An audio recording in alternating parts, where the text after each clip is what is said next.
Welcome to Daytime Ottawa. You know how much I love the theatre, because I love to say it like that each and every time. That's what we start off. A great show for you today. This is a co-production between Three Sisters Theatre Company and 100 Floors. It is called Phantom Crew. We're going to give you all the details in just a moment, but first off, we're going to give you a little taste of what you can expect with this fabulous production. I'm joined by Guy and Scott Richardson, and they're going to give you a taste of some of the music.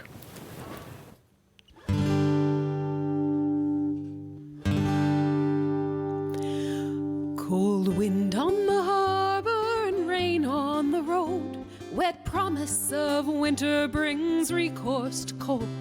There's fire in the blood and a fog on Brador. The giant will rise with the moon. 'Tis the same ancient fever in the Isles of the Blest that our fathers brought with them when they went west. 'Tis the blood of the Druids that never will rest. The giant will rise with the moon. And crash the glass down, move with the tide. Young friends, an old whiskey are burning inside. Crash the glass down, Fingal will rise with the moon.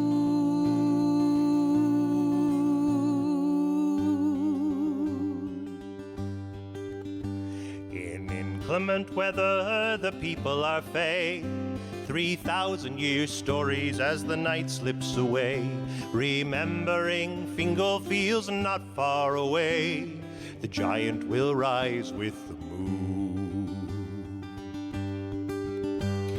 The winds in the north, there'll be new moon tonight, and we have no circle to dance in its sight. So light a torch, bring the bottle, and build the fire bright. The giant will rise with the moon. And crash the glass down, move with the tide. Young friends, an old whiskey are burning inside. Crash the glass down, Fingal will rise with the moon.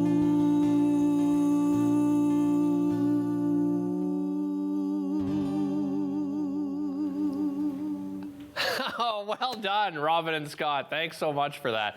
I want to start off first of all because, you know, I pictured myself in this little village. My pirate ship has just pulled over, and I'm in this shanty bar where trouble could begin at any moment. Robin, tell me about that song. That song is by Stan Rogers, the really well-beloved Canadian folk music icon. And our show, all of the songs and stories from the show are come from Canada's Maritime. So some of them are traditional folk songs and traditional tales, and then there's others that are a little bit more modern, like that song by Stan. We've got a song in the show by Wintersleep. We've got Lenny Gallant. So it's more contemporary ones as well. Yeah, and Scott, this is a mix, right? Like, it's not a musical, but there's storytelling and there's music involved. Tell me a little the storytelling side of it. Yeah, so the show sort of alternates between song, story, and as Robin said, you know, most of the songs are traditional songs from the East Coast, but with a few contemporary things thrown in there. The storytelling side, those are all traditional stories from the Maritimes, and they were mostly collected by a woman named Helen Creighton, who went around the Maritimes and sort of took her tape recorder into small fishing communities and recorded the local character telling his favorite story, in this case ghost stories. And so we take those stories, which were kind of originally in a single voice, and we've turned them into a little dialogue between the two of us, with each of us jumping into the story and playing a character and then jumping back out to narrate. That's sort of how it works. Yeah, and putting that together, Robin, tell me, there must be challenges within that because, you're acting and singing and storytelling, that's multifaceted. Like, what were rehearsals like in preparing for this show? Well, we're really, really fortunate that we can rehearse at home. Right. So that's really handy. And we don't have to, traditionally when you're rehearsing a play, you're rehearsing a show, you go somewhere and you spend 4 hours at a time. But we never stop rehearsing is the We problem. just never stop rehearsing. We just continuously, but it's, I mean, we mind meld fairly well when it comes to creating things, and the harmonies and the music arrangements come pretty naturally. So the process of creating the show is actually really smooth and pretty quick, actually. Yeah.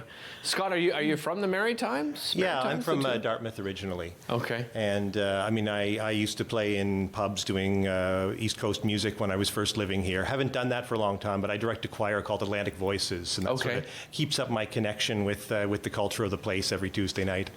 For those that have never visited the Maritimes, you know, everyone here's okay. Robin, I'll go with you here. Yeah, I mean, it's just an incredible place, isn't it? For the what's the experience like being there? There is something very special about proximity to the sea. There's that. And of course, not everywhere in the Maritimes is oceanside. Right? There's lots of inland. There's beautiful farming.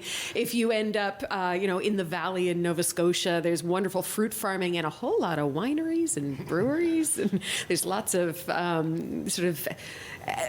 agriculturally wonderful things there too. But the sea's all around you. But the sea is all around right. you. It's, yeah. You're never far from that. Scott, have you seen changes? Like, do you go back to the Maritimes, and have you seen changes over the years? Well, for a long time, I was going back every summer. Pandemic sort of slowed that down a little bit, but we did get back last summer, and I mean, yes and no. I mean, I always get away from there and think, okay, I'm probably just building this up a little bit in terms of the warmth of people, and then I go back there, and there's something.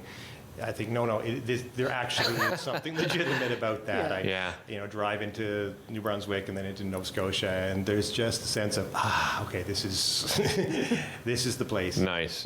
Robin, we were talking before the show off camera just about that feeling of getting back to in person, doing live theater. How excited are you to be back? Oh, it is an amazing thing to be back with live audience. It no matter how we connected over the last 3 years, getting into the room with the audience, and as a performer, it's such a reciprocal feedback loop with the audience, right? You're not there alone. You're not performing in a vacuum.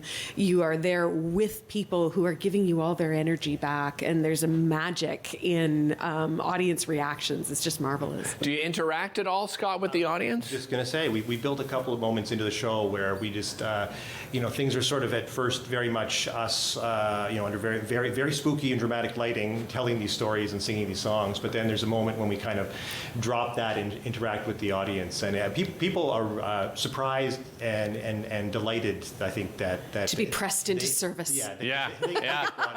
I saw a production around the holidays that did exactly that. Brought people from the audience up and interacting. It was so entertaining, and if you do it well, it's just magic, isn't it? And you guys obviously do it well. Robin, this is running until when? Until Saturday. So we have 2 shows tomorrow, and then there's a matinee and an evening show tomorrow, and then Thursday, Friday evenings, and then another matinee Saturday and Saturday night, and then we're closing. Terrific. Well, enjoy those performances, and I'm sure everybody at home enjoy those performances. Get your tickets, by the way, because they will sell out at the Gladstone. It's such a beautiful theater. You can visit the website to get your tickets. We'll be back with more right after this.